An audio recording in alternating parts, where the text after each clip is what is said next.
My name is Luna Davis.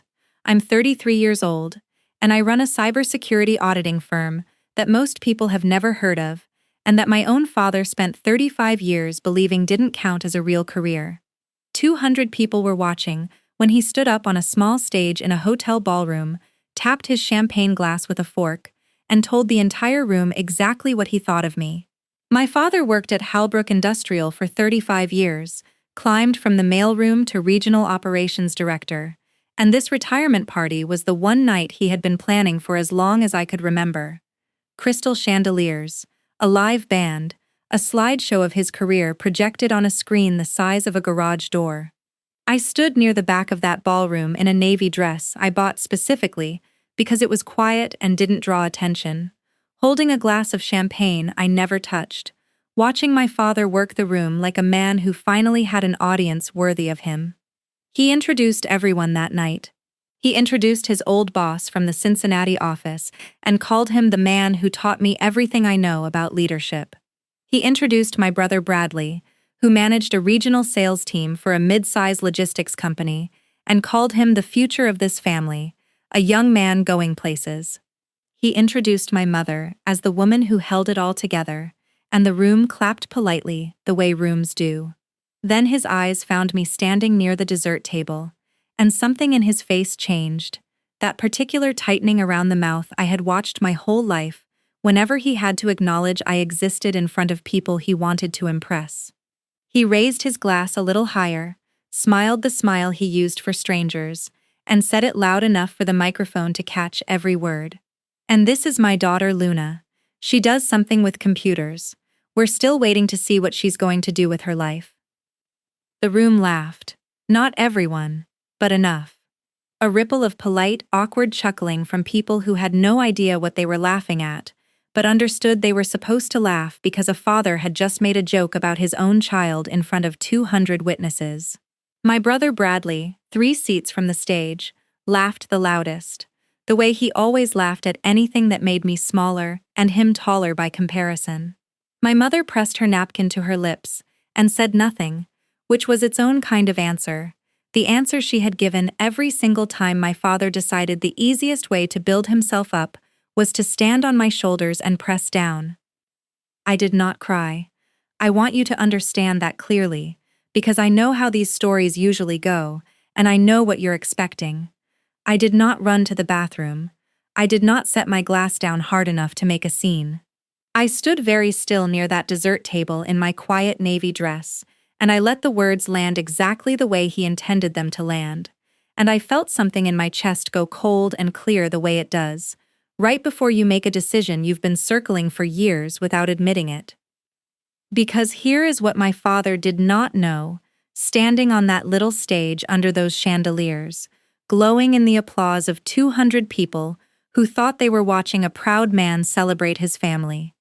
He did not know that 6 weeks earlier, my firm had quietly closed the acquisition of a controlling stake in the very holding company that now owned Halbrook Industrial's parent corporation. He did not know that the severance package sitting in his retirement folder, the pension he had spent 35 years counting on, the number he'd bragged about to every guest in that room, had been personally reviewed and approved through a chain that ended, 3 signatures up, with my name.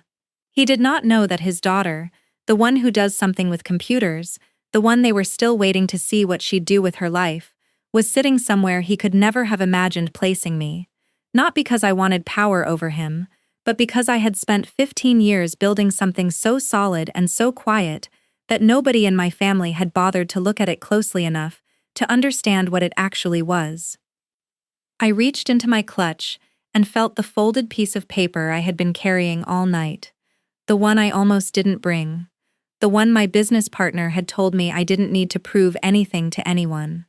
I set my champagne glass down on the nearest table, slow and deliberate, no clink, no drama, and I stood there in that ballroom full of my father's colleagues and friends and the family who had spent 33 years deciding exactly how much space I was allowed to take up in a room, and I made a choice that would end that night very differently than anyone standing under those chandeliers could have predicted.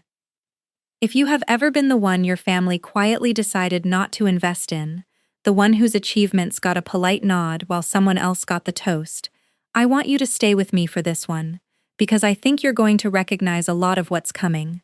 Drop a comment and let me know where you're watching from, and if stories about quiet people finally being seen for who they really are mean something to you, go ahead and subscribe now, because what happened in the next 10 minutes of that party is the reason I'm telling you this story at all. But to understand why my father stood on that stage and called his own daughter the family failure in front of 200 people, you have to go back further than that ballroom. You have to go back to a kitchen table in Millbrook, Ohio, on a Tuesday evening when I was 11 years old, the night I first learned exactly how my family kept score, and exactly which column my name was written in. Millbrook, Ohio, is the kind of town where everyone's front lawn is mowed on the same day of the week, and the biggest excitement of the month is a new stop sign going up on Cedar Street. My father, Gerald Davis, grew up poor there, the son of a man who worked the line at a bottling plant until his knees gave out, and Gerald spent his entire adult life building himself into the opposite of that. He wore a tie to work every single day, even when the office dress code went casual on Fridays. He kept his car spotless. He measured a man's worth in titles and promotions, and the size of the office he'd been assigned. And somewhere along the way, without ever quite saying it out loud, he decided he was going to measure his children the same way. My brother Bradley is 2 years older than me, and from the time he could walk, he was the child my father pointed to when relatives asked how the kids were doing. Bradley made varsity football as a sophomore, and my father bought a video camera just to film every single game from the same spot in the bleachers. Bradley ran for student council treasurer in 8th grade and lost, and my father still told the story at dinner parties for years afterwards, as though losing an election was somehow proof of leadership potential. There was a hierarchy in our house that nobody had to explain to me, because I felt it the way you feel a draft coming through a window you can't quite find. Bradley was the future. I was, at best, a project my father hadn't figured out how to be proud of yet. I loved computers before I even understood what loving them meant. My grandfather, my mother's father, gave me an old desktop tower when I was 9, the kind with a beige case and a hum you could hear from across the room, and I spent that entire summer taking it apart and putting it back together just to understand how the pieces talk to each other. By 11, I was writing simple programs on a hand-me-down laptop from the school library, teaching myself out of library books because there was no one in Millbrook, Ohio who could teach an 11-year-old girl anything about code. I brought my report card home that spring with a perfect score in every subject and a note from my computer science teacher, the only one the middle school offered, saying I had more natural aptitude than any student he'd taught in 20 years. I remember that Tuesday night at the kitchen table so clearly I could draw you the pattern on the tablecloth. My mother had made pot roast, my father sat at the head of the table reading through the mail, and Bradley's report card was sitting on top of the stack, 3 B's and a C, nothing special, nothing anyone in a normal household would have made a fuss over. My father held it up anyway, and said something about how effort mattered more than grades, how Bradley was a leader, how leaders don't need perfect report cards because the world needs people who can talk to people, not just people who can talk to machines. Then he picked up my report card, glanced at it for maybe 4 seconds, set it down without a word, and went back to the mail. I asked him, in the small voice of an 11-year-old who still believed asking would fix things, what he thought. He looked at me over his reading glasses and said, "That's nice, Luna," and reached for the salt. That's the whole memory. Not cruelty exactly. Not the kind you can point to and say, there, that's abuse, that's the moment. Just absence.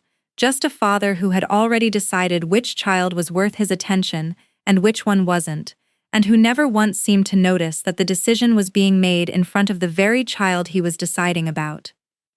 It kept going like that for years, and it never announced itself as anything dramatic, which somehow made it worse. When I was 12, I placed first in the regional science fair with a project on network security that the judges said belonged in a high school competition, not a middle school one. My parents didn't come. They had a work dinner for one of Bradley's football banquets that same night, an award for Most Improved Player, a category that exists specifically so every kid on the team gets a trophy. When I was 14, I got accepted into a summer coding intensive at Ohio State, one of only 20 students statewide chosen out of hundreds of applicants, and my father's response was to ask how much it cost and whether it would interfere with helping around the house. My mother was never cruel to me either. That's important to say, because I've spent years trying to figure out how to describe what she actually was, and the closest word I've found is quiet. She saw everything. I know she saw everything, because I'd catch her watching my father's face when he dismissed something I'd worked on, and I'd see something flicker behind her eyes that looked almost like guilt. But she never once stood up at that table and said, "Gerald, look at what your daughter built." She never once matched Bradley's trophies with a mention of my ribbons. She kept the peace, which in our house meant she kept the imbalance, because peace and fairness were never the same thing under that roof, and somebody had decided, a long time before I was born, that peace mattered more. By the time I was 16, I had stopped bringing things home to show them, not out of spite, but out of self-preservation, the same instinct that makes you stop touching a stove after the second time it burns you. I kept building things anyway, teaching myself, staying up until 2 in the morning, debugging code on a laptop I'd bought with money from a part-time job at the hardware store, because the work itself had become the only place where I felt like I mattered, where effort and result were connected in a way my own home had never managed to be. My father used to walk past my bedroom door, see the blue glow of the monitor under the crack, and say something about how I needed to get outside more, needed to be more like Bradley, needed to stop hiding behind a screen, and start being somebody people could point to. I want you to hold on to that phrase, because you're going to hear it again, dressed up in nicer clothes, standing on a stage under crystal chandeliers 17 years later. Somebody people could point to. That was always the real measurement in my father's house, not whether you were good, not whether you were kind or capable or building something that mattered, but whether he could point at you in a room full of people he wanted to impress and feel like your existence reflected well on him. And for 17 years, in every single way he knew how to communicate it, my father made it clear that I was not that person. Bradley was. I was something else entirely, something he hadn't figured out how to categorize yet, something he'd decided, long before that retirement party, he was still waiting to see what I'd do with my life. The tragedy is, he'd already decided that answer when I was 11 years old at a kitchen table in Millbrook, Ohio, and he never once bothered to update it, not even when the evidence in front of him should have made that impossible. The moment that finally broke something loose in me happened the spring I turned 18, 3 weeks before my high school graduation, sitting at that same kitchen table where I'd learned to stop expecting anything years before. I had been accepted into a computer science program at Carnegie Mellon, full acceptance, no scholarship attached, and the tuition number sitting on that letter was the kind of number that makes a working-class family's stomach drop. My parents had a college fund. I'd known about it since I was a kid, a joint account they'd opened when Bradley and I were small, fed slowly over the years by birthday money and tax refunds and whatever they could scrape together, meant, they always said, for whichever of us needed it most when the time came. Bradley had graduated 2 years earlier and gone to a state school 40 minutes from home, studying business with a vague plan that never quite solidified into anything, and by the time I brought home my Carnegie Mellon acceptance letter, that college fund had already been drained by about 60%, covering his tuition, his dorm fees, a car he needed for an internship that lasted 1 summer and led nowhere. I sat at that table and asked my father, calmly, reasonably, what was left in the fund for me, and he looked at my mother, and my mother looked at her hands, and my father told me that the money was gone, that Bradley had needed it more, that a state school would be just as good for someone like me, that Carnegie Mellon was maybe more ambition than was realistic anyway. I didn't argue. I want you to understand that I had already stopped arguing years before that night, because arguing required believing there was still a version of my father who could be reasoned with, and I no longer believed that. I said okay. I finished my pot roast. I went upstairs and I sat on my bedroom floor with my laptop, and I did the math, the actual cold, hard math of what it would take to get myself to Pittsburgh, with no help from anyone. And by midnight I had a plan that terrified me, and steadied me in equal measure. I applied for every scholarship the school offered that I hadn't already claimed. I found a work-study position in the computer science department.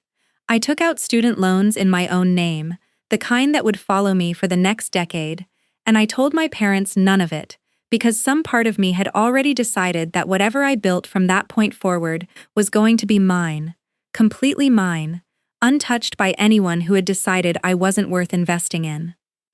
I left for Pittsburgh that August with 2 suitcases and $400 I'd saved from 3 years of part-time jobs, and my father shook my hand at the car like I was a coworker being transferred to another branch. My mother cried, but it was the kind of crying that comes from guilt more than grief, and I remember not knowing which one hurt worse to watch. Bradley didn't come to say goodbye at all.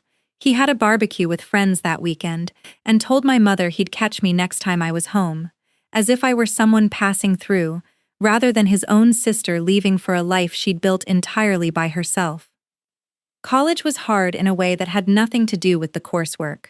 I worked 25 hours a week on top of a full course load. I ate a lot of cheap pasta and slept through more mornings than I'm proud of, because I'd been up until 4 coding for a professor's research project, just to build my resume.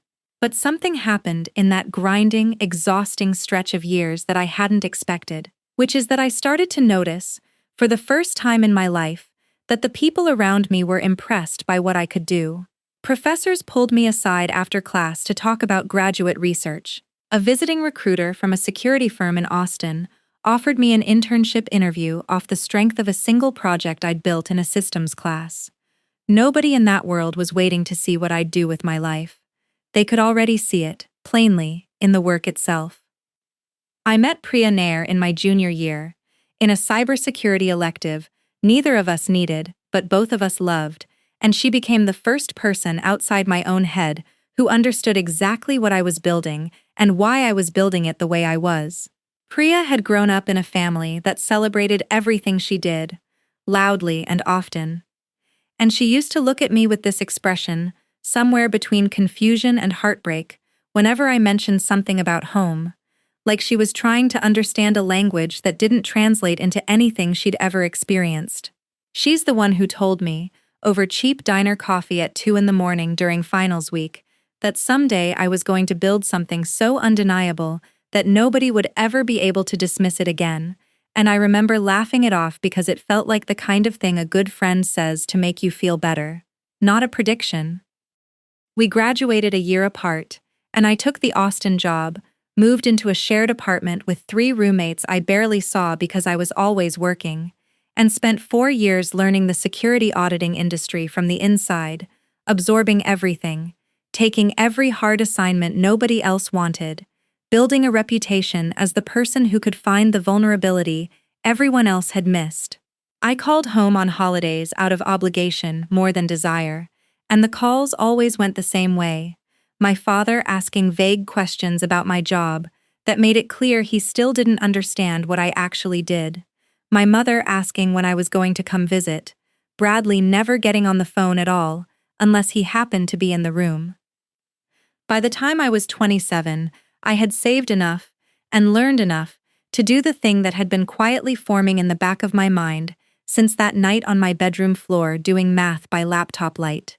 Priya and I started our own firm out of a shared office space above a print shop in Austin, 2 women, a handful of laptops, and a client list that started at 0. We called it Vantage Point Security, and for the first 18 months we barely paid ourselves anything, reinvesting every dollar back into the company, taking on contracts that bigger firms considered too small to bother with, building trust one client at a time, the slow, unglamorous way, the only way that actually lasts. I never told my family any of this in real detail. When they asked what I did, I said I worked in cybersecurity, which was true, and also told them almost nothing, and I let them fill in whatever picture they wanted, because somewhere along the way, I had stopped needing them to understand. My father would occasionally mention, at some family dinner I'd flown home for, that he hoped I was being careful with money, that startups fail, that I should think about getting something more stable, and I would nod and change the subject.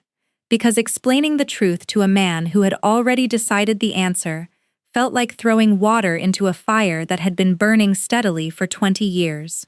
I had learned, finally, painfully, that some people don't need proof to keep their opinion of you. They need permission to let it go, and my father had never once shown any sign of wanting to give himself that permission. Vantage Point Security grew the way I always believed something built honestly could grow, slow at first, then faster than I could quite believe.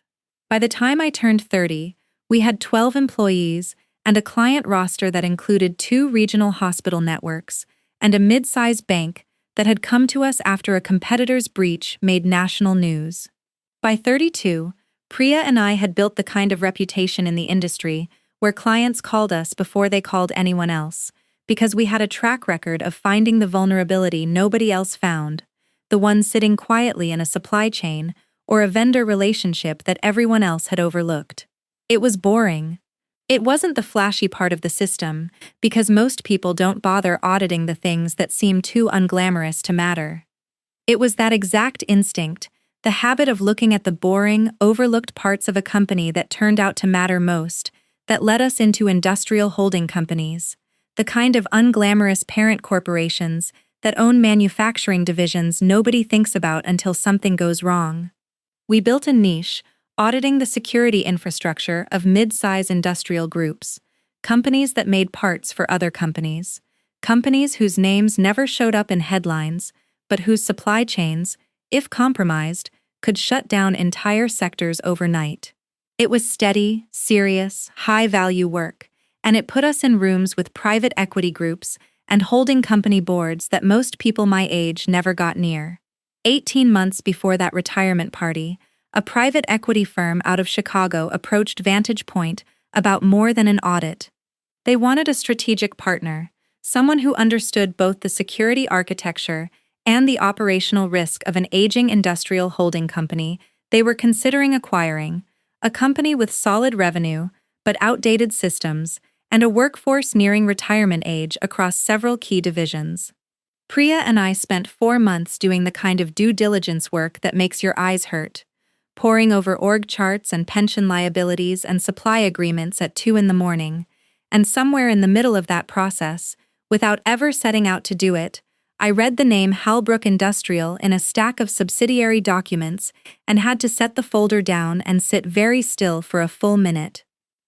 I want to be honest with you about what I felt in that moment, because it wasn't triumph, not yet.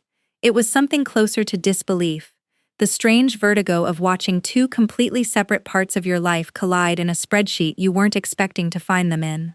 Halbrook Industrial was a regional division under the larger holding company the private equity group wanted to acquire, and my father had worked there for 35 years, had climbed from the mailroom to regional operations director, had spent every single dinner conversation of my childhood measuring himself against that company's org chart the way other men measure themselves against a golf handicap. I pulled the pension fund documents that same night and found the number my father had bragged about for years, the retirement package he'd been counting down to since I was a teenager, sitting there in black and white as a line item that our due diligence had flagged as underfunded, a shortfall the acquiring group would either need to address or quietly absorb the political fallout of cutting. Priya found me still at my desk past midnight and asked what was wrong, and I told her, and she went very quiet the way she does when she's thinking hard about something, and then she asked me the question that mattered most. Did I want to walk away from the deal? I sat with that question for longer than I expected to, because some petty, exhausted part of 11-year-old me wanted to say yes, wanted nothing to do with a company that had shaped my father into the man who dismissed me at every kitchen table conversation for 2 decades. But the professional in me, the woman who had built something real out of nothing, understood that walking away wasn't protection, It was just avoidance dressed up as principle, and that if the deal went through with or without us, the outcome for my father and every other employee at Halbrook would be the same either way, except that if I stayed in the room, I would have a say in how it was handled. We closed the acquisition 6 weeks before my father's retirement party, quietly, the way most of these deals close, buried in filings that nobody outside the finance and legal world ever reads. Vantage Point took a security and advisory equity stake as part of the deal structure, a minority position that came with something more valuable than the percentage itself, a seat at the table where decisions about the pension shortfall, the severance packages, and the retirement transitions were actually being made.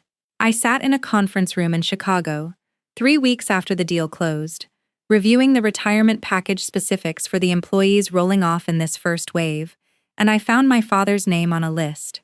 His years of service, his final title, and the pension number that the acquiring group had decided, after some internal debate I was part of, to honor in full, rather than restructure downward, the way they'd originally planned for several other long-tenured employees.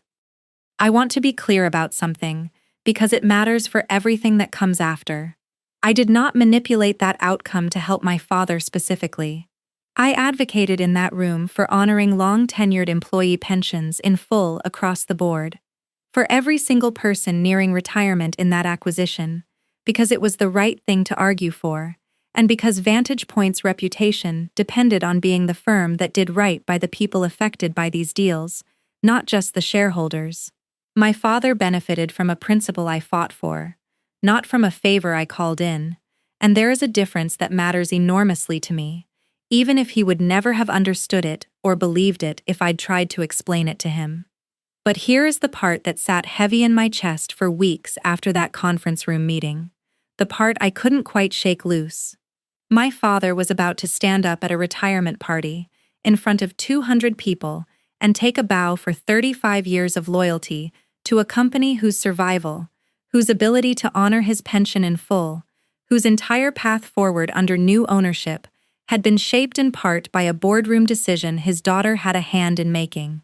The man who introduced me at family gatherings as the one they were still waiting to see what she'd do with her life, had already, without knowing it, been quietly protected by the very thing he'd spent 2 decades insisting I would never amount to. I hadn't told him.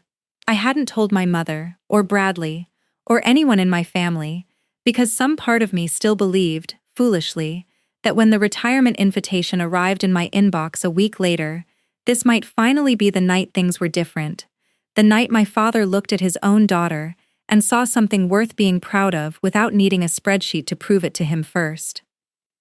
The invitation came as a group text, not a phone call, not even a proper email, just a photo of a printed card my mother had snapped and sent to a family chat that had gone mostly silent over the years, except for holiday logistics. Gerald Davis retiring after 35 years of dedicated service. It read, "Join us for an evening of celebration," and underneath the elegant script my mother had typed a single line, addressed to no one in particular. "So proud of your father. Hope everyone can make it." I stared at that message for a long time sitting in my office in Austin, Priya 2 desks away, deep in a client call, and I felt that old familiar pull, the one that had never fully gone away no matter how many years or how much distance I put between myself and that kitchen table in Millbrook. The pull that says maybe this time, maybe if you show up one more time, something will finally be different. I almost didn't respond right away. I let the message sit for 2 full days, which for my family counted as a small act of rebellion, and during those 2 days, something else started happening in that group chat that told me exactly what kind of evening I was walking into if I chose to go. Bradley posted first, some comment about how proud he was of Dad, tagged with 3 fire emojis, the kind of performative enthusiasm he'd been offering my father for as long as I could remember, followed almost immediately by a separate message just to me, sent privately, asking if I could maybe help cover part of the catering deposit since things were tight this quarter with his new venture ramping up. I hadn't even said I was coming yet. Bradley's new venture, I should explain, was a logistics consulting firm he'd started 18 months earlier with money he never quite specified the source of, and every conversation I'd had with him since then had circled back, sooner or later, to some version of a request. A bridge loan he'd pay back in 90 days, help covering a software subscription his firm needed, a quiet ask about whether Vantage Point might consider him as a subcontractor for overflow work, an ask I'd deflected twice already because his firm had no security credentials and because I understood, even if he didn't say it outright, that what he really wanted wasn't work. It was proximity to whatever success he'd started to suspect I actually had, even though he'd never once asked me a direct question about what that success looked like. My mother called 2 days after the invitation went out, her voice doing the thing it always did before she asked for something, warm and slightly rushed, like she needed to get the request out before she lost her nerve. She told me how excited your father is, how this party means everything to him. 35 years, Luna, can you imagine? And then, almost as an afterthought, she mentioned that the venue had ended up costing more than they budgeted, that they'd had to add a few tables because your father wanted to invite the whole regional office, and would I mind, if it wasn't too much trouble, contributing something toward the final bill. Nothing crazy, just whatever I felt comfortable with. I sat with the phone against my ear in my quiet apartment, and did the math instantly, out of habit, the way I do math on every client contract that crosses my desk, and understood in about 4 seconds that my parents were asking their daughter, the one they described to strangers as still finding herself, to help fund a 200-person celebration of a man who had never once contributed $1 toward my education. I said yes anyway. I want to be honest about that, because it matters for what comes later, and because I think a lot of people watching this have done the same thing, sent money to family members who never once returned the favor, not because you were foolish, but because some quiet, stubborn part of you keeps hoping the math will eventually balance itself out if you just keep being generous long enough. I wired $4,000 to cover the catering shortfall, told my mother not to mention it to anyone, and booked a flight home for a weekend I already had a strange, low hum of dread about. The week before the party, I called Aunt Diane, my mother's older sister, the one relative in that family who had always treated me like a full person rather than a project my parents hadn't finished, and she let something slip that told me everything I needed to know about the evening ahead. She mentioned, in that easy, unguarded way people talk when they don't realize they're handing you information, that your father's been practicing his speech for weeks, Luna. He's got it all planned out, wants to introduce everyone properly, make a real moment of it. I asked her, carefully, what she meant by properly, and she paused just long enough for me to feel the shape of what she wasn't saying, before she covered it with a laugh and told me not to worry about it, that Gerald just liked to be thorough. I flew into Columbus on a Friday afternoon, rented a car, and sat in the parking lot of my hotel for almost 20 minutes before I went inside, running through every version of that evening in my head, every possible way it could go, and landing, somewhere in the middle of that quiet parking lot, on a decision I hadn't fully admitted to myself yet. I opened my laptop bag and pulled out the folder I'd printed 2 days earlier, the pension summary from the Halbrook acquisition, the equity stake documentation, the letter confirming Vantage Point's role in advocating for full pension protection for long-tenured employees, all of it organized the way I organize everything, clean, factual, undeniable. I didn't know exactly why I was bringing it. Part of me told myself it was just in case, a professional habit, the same instinct that makes you carry a backup contract to a meeting you're 90% sure won't need one. Another part of me, quieter and more honest, knew I was bringing it because some part of me had already stopped believing this evening would go the way my mother's warm phone call had promised it would, and I wanted to be ready either way, ready to sit quietly through another dismissal, or ready to finally, for the first time in 33 years, let the truth of who I actually was speak louder than my father's toast ever could. The Grandview Hotel ballroom in downtown Columbus looked exactly the way my mother had described it on the phone.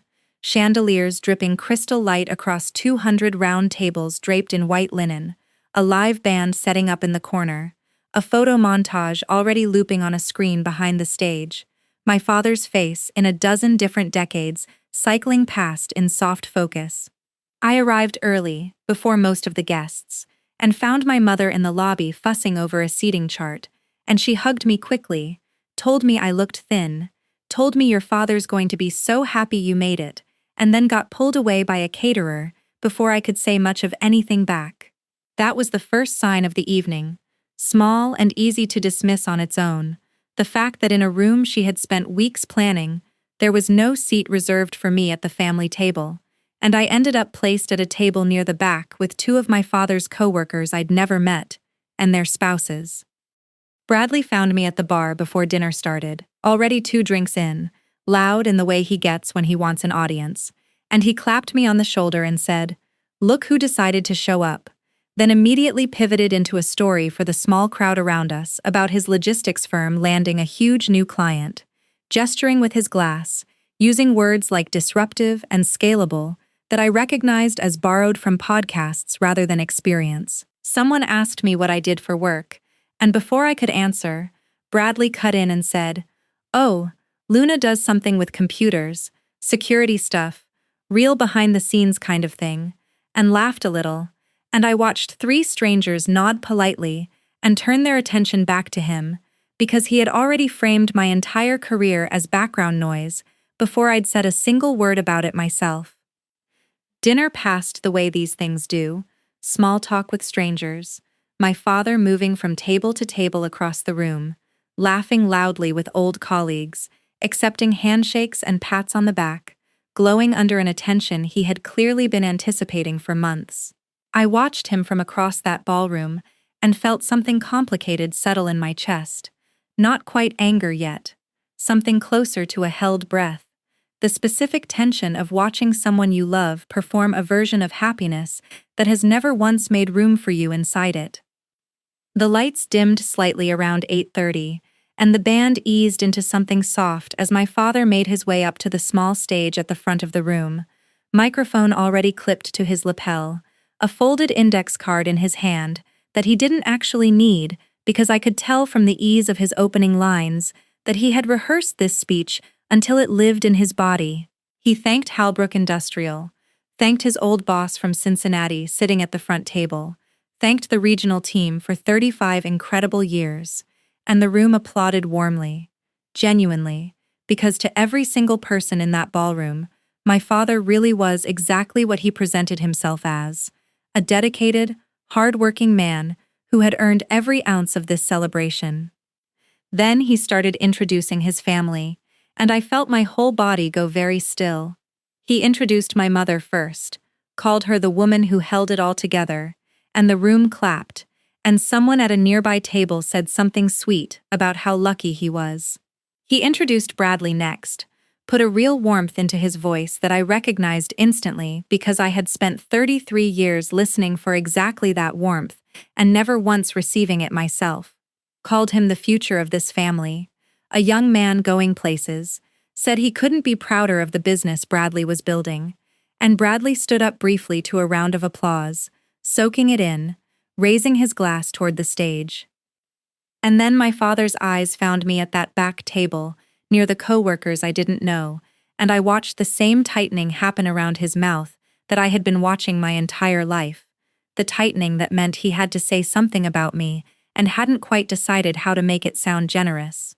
He raised his glass toward me, and the room turned to look, 200 faces swiveling in their chairs, and he said, "And this is my daughter, Luna. She does something with computers. We're still waiting to see what she's going to do with her life." The laugh that followed wasn't cruel exactly. That's the thing that makes it so hard to explain to people who haven't lived it. It was warm and easy, and completely unaware. The laugh of a room that trusted a proud father wouldn't say something like that about his own daughter, unless it was at least a little bit true, unless there was some real affectionate truth buried inside the joke. I sat very still with my hands flat on the white tablecloth and felt every single memory of that kitchen table in Millbrook rise at once. The report card he glanced at for 4 seconds, the science fair he skipped for a football banquet, the college fund drained without a conversation, 17 years of small, quiet erasures compressed into one sentence delivered under crystal chandeliers to 200 witnesses who had no idea what they were actually watching. Bradley laughed the loudest again, the way he always did, and my mother pressed her napkin to her lips and looked down at her plate. And somewhere in that frozen, humming silence inside my own chest, I understood with total clarity that this was not an accident. This was not my father misspeaking. This was 35 years of a man's value system distilled into a single toast, and he had chosen, on the biggest stage of his professional life, to use his own daughter as the punchline that made his son shine brighter by comparison. I did not stand up right away.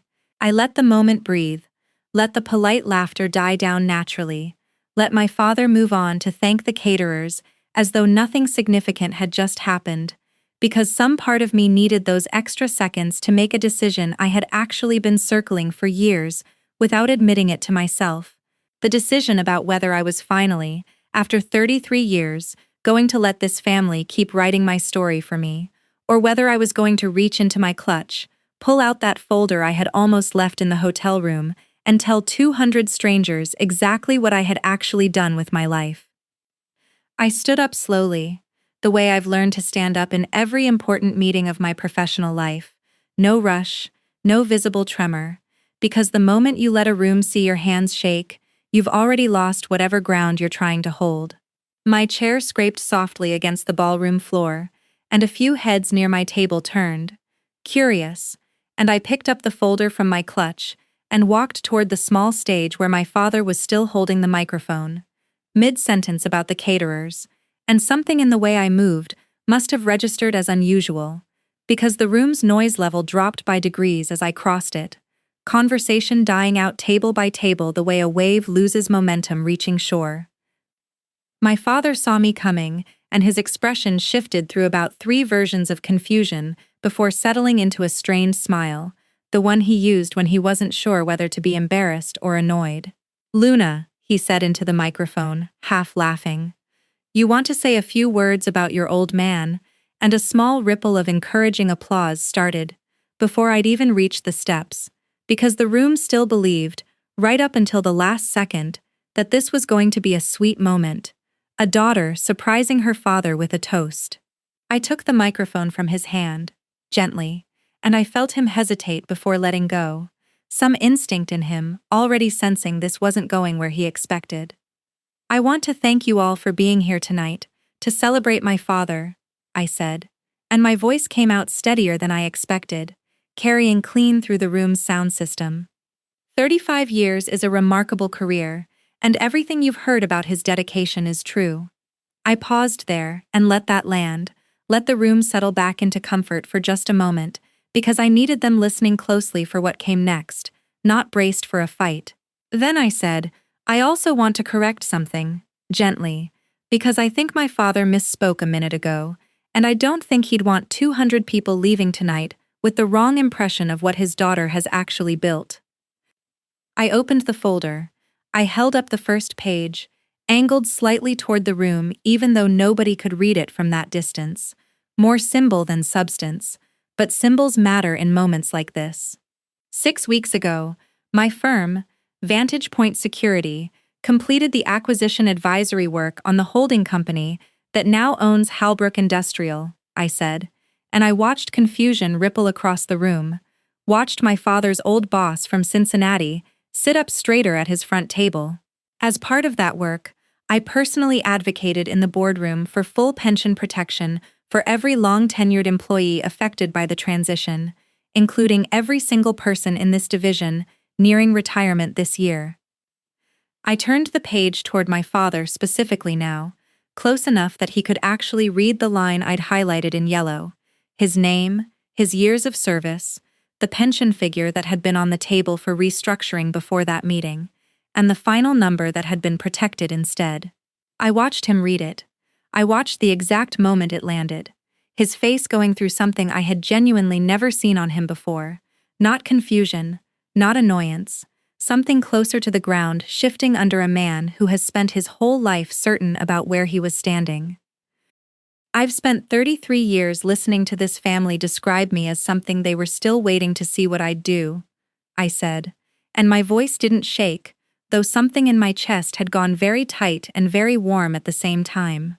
I built a company from nothing, with a friend and 2 laptops above a print shop, and it now advises on security and risk for some of the largest industrial holding companies in this country, including, as it turns out, the one my father spent his entire career working for.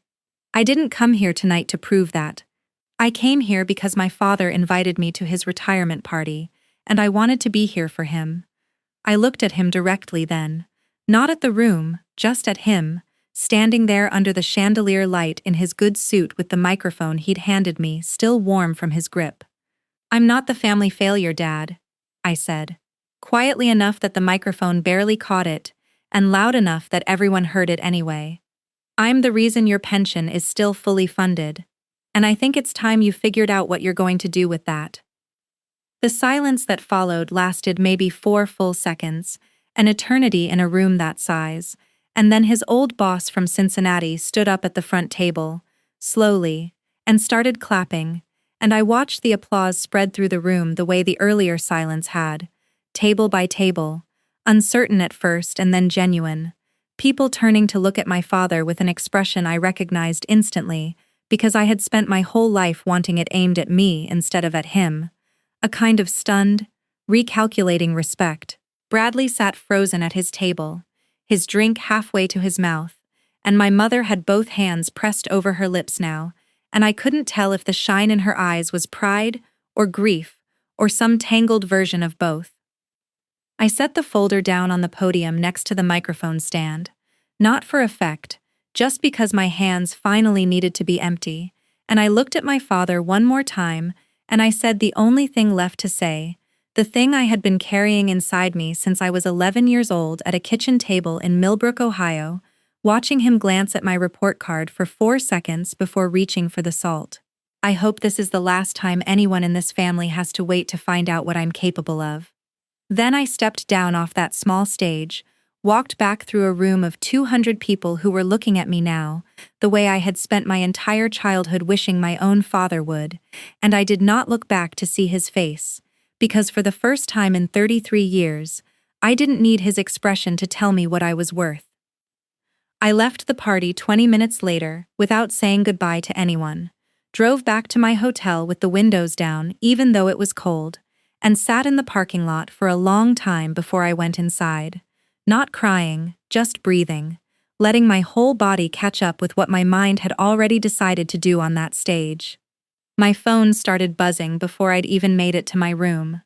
First a text from Aunt Diane that just said I am so proud of you and I always knew. Then one from Priya back in Austin, who I'd texted a single line to from the ballroom bathroom before walking up to that microphone, and her response was simple and exactly what I needed. "Go get 'em, and call me when it's done." My father didn't call that night. I hadn't expected him to. The days that followed moved slower than I expected, the way big moments always seem to in the aftermath, quiet and strange. The world continuing on around you, while you're still standing inside the wreckage, or the wreckage's opposite, whatever that's called. My mother called 2 days later, her voice small in a way I'd rarely heard it, and she didn't apologize exactly. She's never been someone who apologizes cleanly, but she said something I'd waited my whole life to hear, that she'd watched that room look at me differently, and realized she'd let herself believe your father's version of you for 30 years without ever once checking whether it was true. I told her I appreciated that, and I meant it, but I also told her, gently and without anger, that I needed some space before I decided what our relationship looked like going forward. Because 33 years of being someone's afterthought doesn't get undone by one good phone call, no matter how honest it is. Bradley called a week later, and I already knew what the call was going to be about before he said a word, because I'd heard through my mother that his logistics firm had quietly lost its biggest client the same month, and the way he opened the conversation, all warmth and old nicknames I hadn't heard since we were kids, told me exactly where it was headed. He asked, eventually, careful and roundabout, whether Vantage Point might have any consulting work for a firm like his, whether I might be willing to put in a word somewhere, whether, now that things were different, we might finally work together on something. I told him no, kindly but firmly, the same way I'd tell any unqualified vendor no in a professional context, and I told him that if he wanted a real relationship with me going forward, it needed to start with him seeing me as his sister and not as a resource he'd finally realized was worth accessing. He didn't call again for a while after that, and I understood exactly what that silence meant, and I let it sit there without chasing it. My father, it turned out, had a much harder time in the weeks that followed than any of us. Word travels fast in an industry as small as regional industrial management, and the story of that retirement party spread through Halbrook's old network the way these things do. Half accurate and half exaggerated, but the core of it always intact. That Gerald Davis had spent 35 years dismissing the daughter who turned out to be the reason his pension survived a corporate acquisition intact. His old boss from Cincinnati, the man he'd introduced first that night with such reverence, called me directly 2 weeks later. Not to apologize on my father's behalf, but to offer Vantage Point a consulting relationship with his own current firm, and he told me something on that call I've thought about often since. He said, "Your father spent 35 years telling us how proud he was of his kids, and I always assumed he meant both of them equally. It never once occurred to any of us that he didn't." My father wrote me a letter eventually, 3 weeks after the party. An actual letter, handwritten, the kind of gesture I don't think he'd made in decades, and I read it twice before I decided how I felt about it. It wasn't a perfect apology. There were still traces of the old defensiveness in it, a line about how he'd only ever wanted us to be practical, another about how he never meant it the way it sounded, but underneath all of that, buried in his cramped, careful handwriting, was one sentence that felt real to me in a way nothing else in that letter did. He wrote, "I think I spent so long deciding what kind of daughter I wanted that I never once looked closely enough at the one I actually had." I didn't call him back right away. I let that sentence sit with me for a while, the way you let something important settle before you decide what to build on top of it. I still run Vantage Point Security with Priya, and the company has grown even faster in the 2 years since that night, not because of anything that happened at that retirement party, but because that's simply what happens when you keep building something honest for long enough. The growth compounds quietly whether anyone in your family is watching or not. I've rebuilt a relationship with my mother, slow and imperfect, built on actual honesty instead of the polite fictions we used to trade back and forth across that kitchen table. My father and I talk occasionally now, careful conversations, both of us still learning a language neither of us was ever taught growing up. And I've stopped waiting for it to become something it might never fully become, because I've learned that healing doesn't require the other person to earn back everything all at once. It just requires you to stop performing a version of forgiveness you don't actually feel yet. Here's what I want you to take from this, if you've made it all the way to the end with me tonight. Some families measure their children the way my father measured his employees, by titles and visible wins, and rooms full of people clapping on cue. And if you happen to be quiet, or unconventional, or building something that doesn't translate easily into a toast at a party, they will sometimes decide, long before the evidence comes in, exactly what column to file you under. You don't owe anyone a boardroom acquisition to prove your worth. I got lucky that the truth of what I'd built happened to collide, publicly and undeniably, with the exact moment my father chose to diminish me. But the lesson underneath all of it was never really about the company, or the pension, or the folder on that podium. It was about learning, finally, at 33 years old, that the only person whose accounting of your life actually needs to add up is you. If someone in your life has ever decided who you are before bothering to find out, I hope tonight reminds you that their version was never the only one that mattered. Tell me in the comments if you've ever had a moment like that stage, the one where the truth finally spoke louder than the doubt. And if this story meant something to you, share it with someone who needs to hear it, and subscribe for the next one, because there's always another quiet person out there, about to prove everyone wrong.